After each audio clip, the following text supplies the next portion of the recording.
Chapter 12 of The Picture of Dorian Gray by Oscar Wilde. This recording is in the public domain. Read by Bob Neufeld.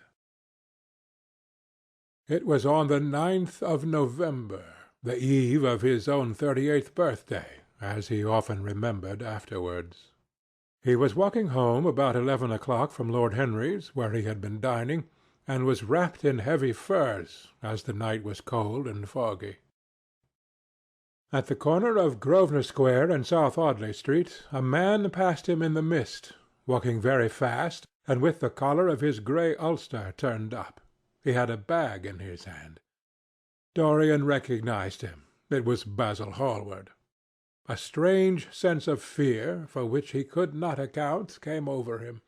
He made no sign of recognition, and went on quickly in the direction of his own house. But Hallward had seen him. Dorian heard him first stopping on the pavement, and then hurrying after him. In a few moments his hand was on his arm. "Dorian, what an extraordinary piece of luck! I have been waiting for you in your library ever since 9 o'clock. Finally I took pity on your tired servant and told him to go to bed, as he let me out. I am off to Paris by the midnight train, and I particularly wanted to see you before I left. I thought it was you, or rather your fur coat, as you passed me, but I wasn't quite sure. Didn't you recognize me? In this fog, dear Basil? Why, I can't even recognize Grosvenor Square. I believe my house is somewhere about here, but I don't feel at all certain about it. I am sorry you are going away, as I have not seen you for ages. But I suppose you will be back soon." "No. I am going out of England for 6 months.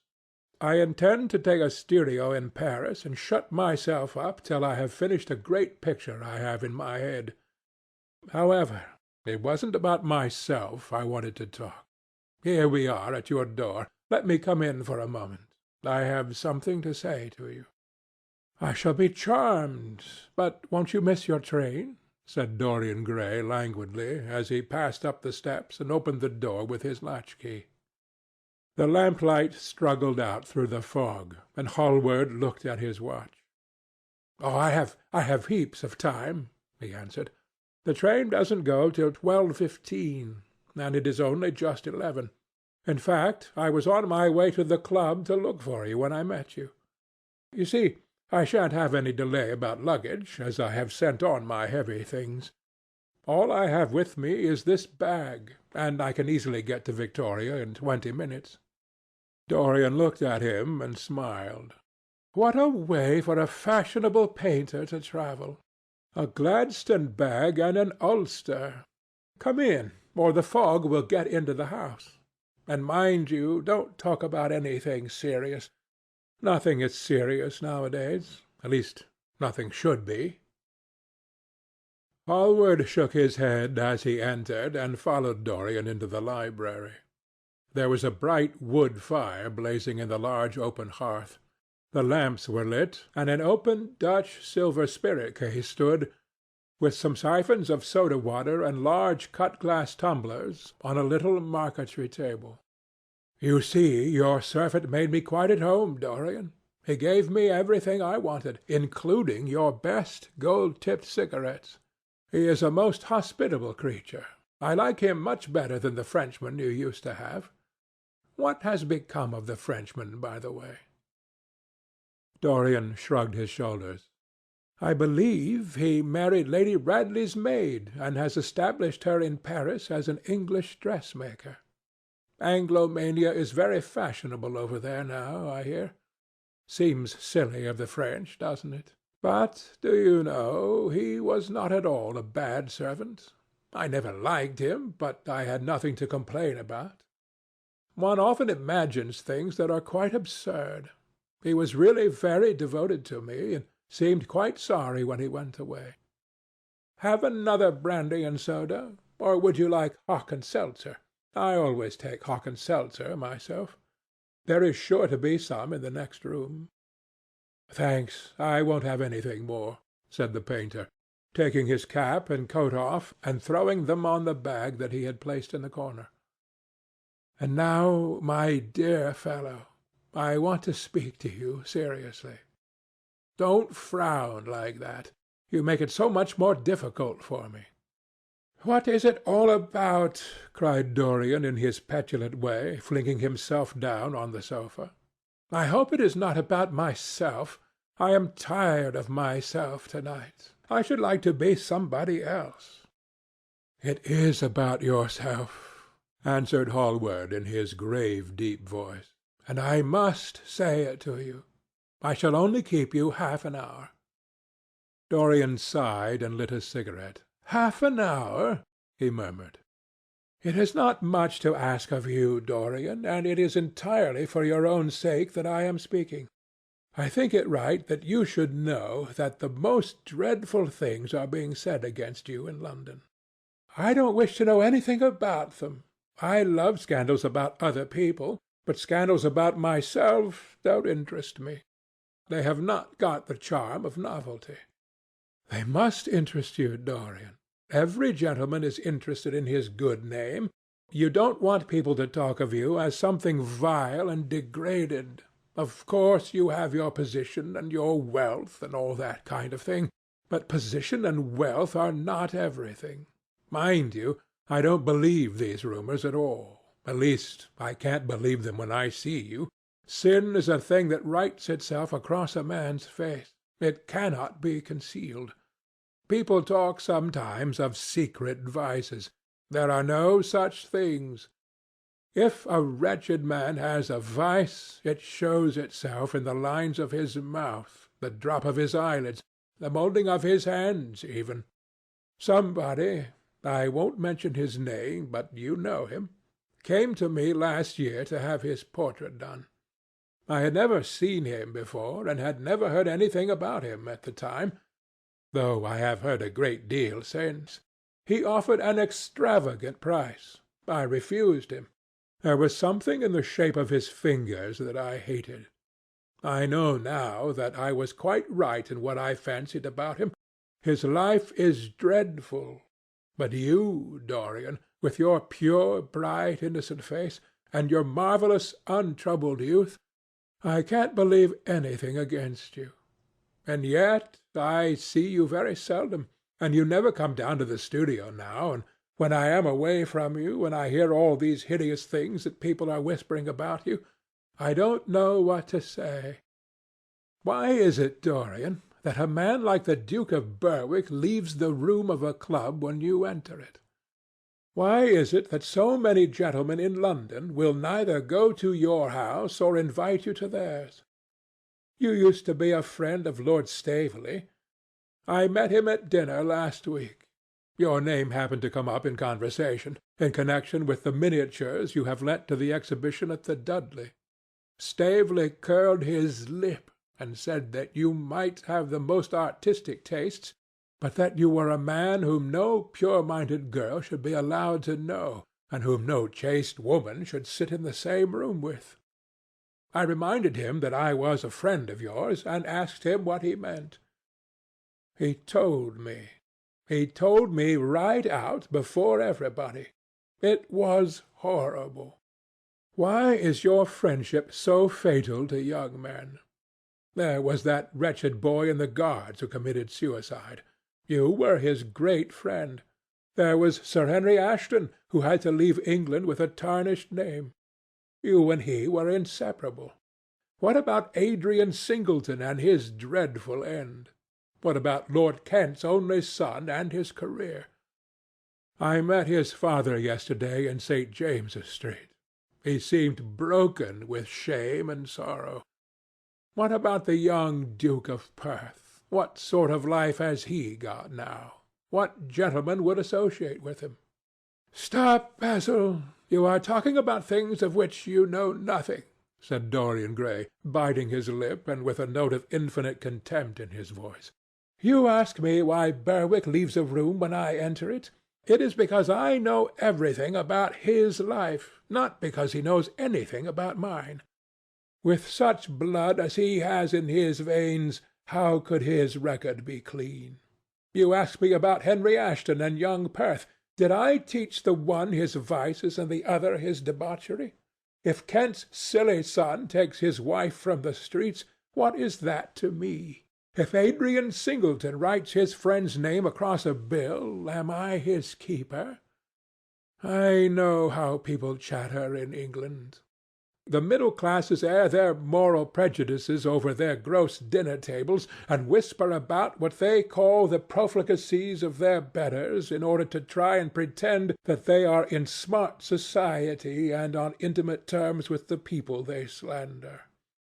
In this country it is enough for a man to have distinction and brains for every common tongue to wag against him. And what sort of lives do these people, who pose as being moral, lead themselves?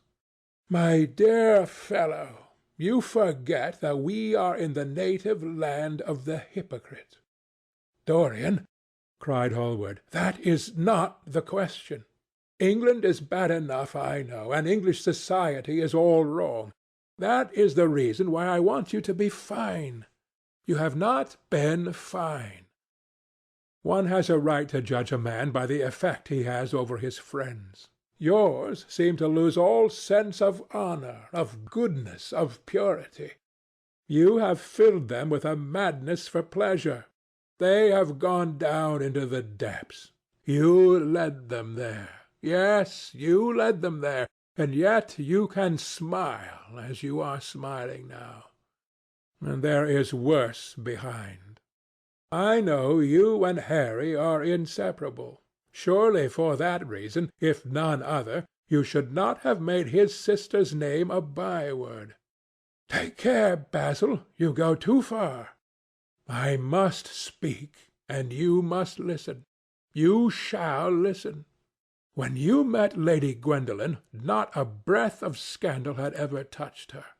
Is there a single decent woman in London now who would drive with her in the park? Why, even her children are not allowed to live with her. Then there are other stories, stories that you have been seen creeping at dawn out of dreadful houses and slinking in disguise into the foulest dens in London. Are they true? Can they be true? When I first heard them, I laughed. I hear them now, and they make me shudder. What about your country house and the life that is led there?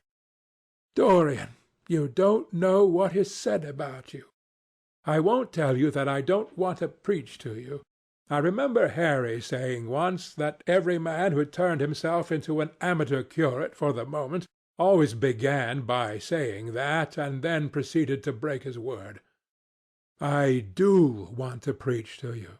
I want you to lead such a life as will make the world respect you. I want you to have a clean name and a fair record.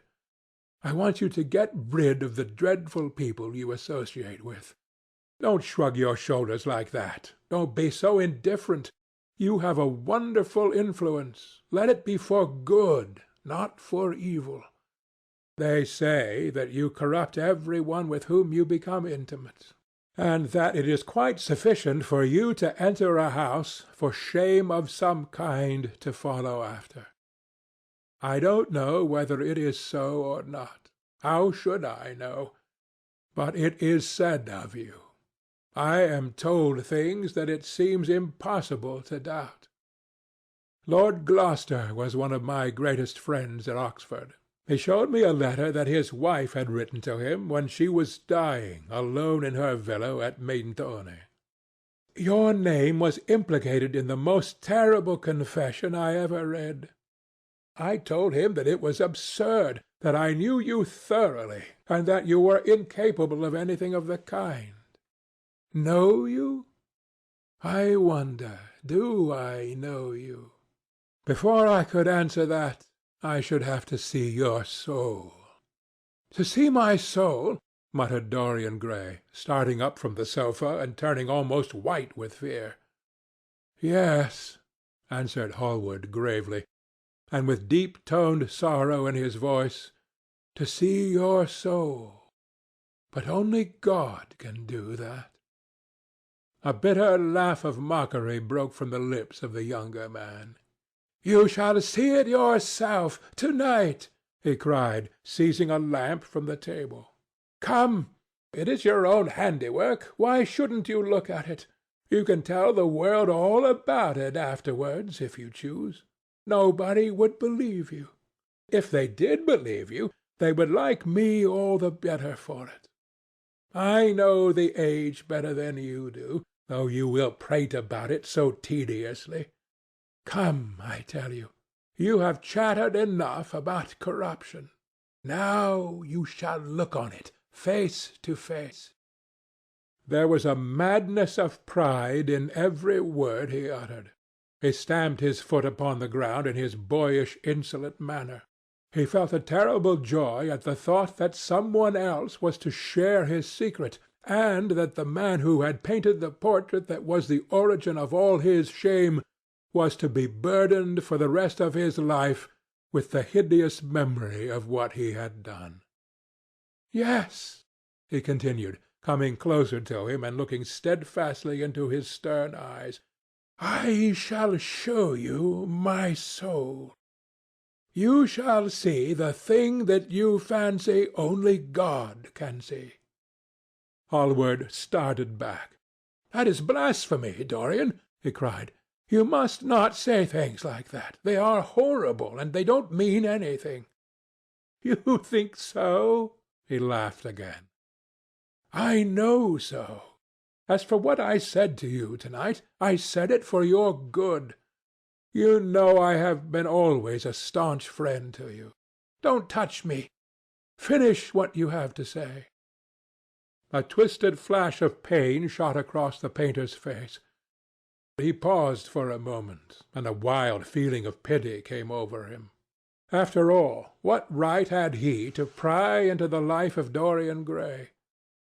If he had done a tithe of what was rumoured about him, how much he must have suffered! Then he straightened himself up and walked over to the fireplace and stood there, looking at the burning logs with their frost-like ashes and their throbbing cores of flame. "I am waiting, Basil," said the young man in a hard, clear voice. He turned round. "What I have to say is this," he cried. "You must give me some answer to these horrible charges that are made against you. If you tell me that they are absolutely untrue from beginning to end, I shall believe you. Deny them, Dorian, deny them. Can't you see what I am going through? My God, don't tell me that you are bad and corrupt and shameful." Dorian Gray smiled. There was a curl of contempt in his lips. "Come upstairs, Basil," he said quietly. "I keep a diary of my life from day to day, and it never leaves the room in which it is written. I shall show it to you if you come with me." "I shall come with you, Dorian, if you wish it. I see I have missed my train. That makes no matter. I can go to-morrow. But don't ask me to read anything to-night. All I want is a plain answer to my question." "That shall be given to you upstairs. I could not give it here." "You will not have to read long." Chapter 12